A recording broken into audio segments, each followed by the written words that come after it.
The famine turned many of us into monsters.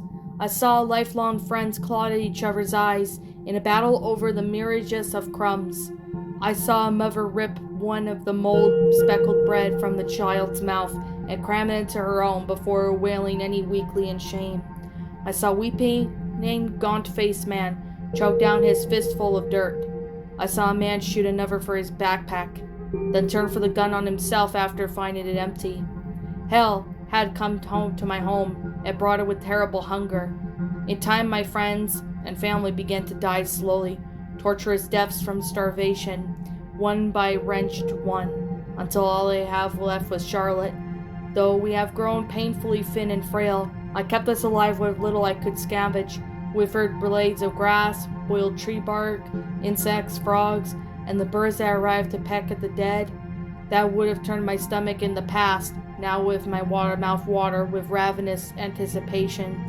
When the whispers of flesh-eating floated through the remains of my neighborhood, I forbade Charlotte from ever leaving the house and dug yet another grave in front yard.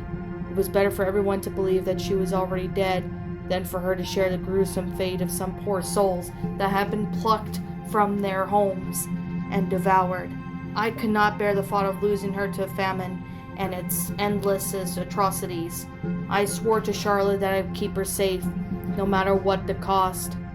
I need you to know that I didn't want to kill the first one. He was the neighbor, and I would exchange pleasantries with a few occasions, and I think he had once been a good man. But I had no other choice.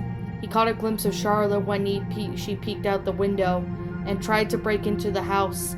I pleaded for him to leave, and when he refused, I mustered what fading strength I had to left my bludgeon with him with flashlight. As his corpse lay crumbled on the floor, I stared into the pool of cooling blood at my feet and thought of how hungry we were.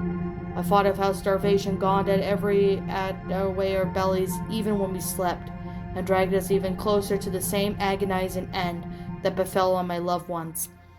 I thought of my promise to Charlotte, and I made a choice that terrified me. We ate greedily at that night.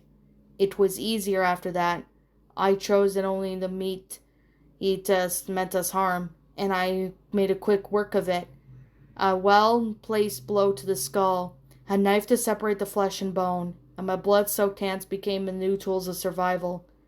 What I've done haunts me, but I'm alive, and so is Charlotte. Is it worth it? I asked her once. She leaned forward, brushed her soft face against me, meowed.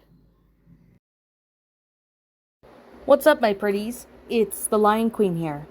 I want to appreciate you all for tuning into this video, and I do appreciate you guys supporting my video by giving this video likes and stuff.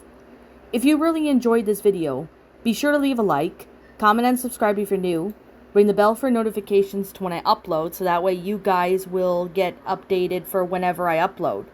If you want to follow me on Twitter or DeviantArt, feel free to leave a follow on those if you are interested in following me on those socials. If you want to support my backup channel, known as Miss Dark Shigo, feel free to subscribe to it, as a link to that will also be in the About page section. And with that being said, and that being the case, thank you so much for watching, my pretties, and as always, please stay pretty.